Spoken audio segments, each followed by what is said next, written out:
minsan, kailangan mo pang pagpawisan para maramdaman mo kung gaano kalakas ang sarili mo. Kailangan mo din iiyak ang lahat ng sakit at hirap na pinagdadaanan mo sa buhay.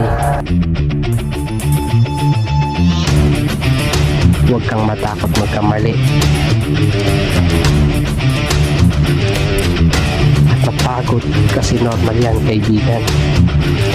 Sabay magpahinga ka at bumangon sa lahat ng hamon sa iyong buhay.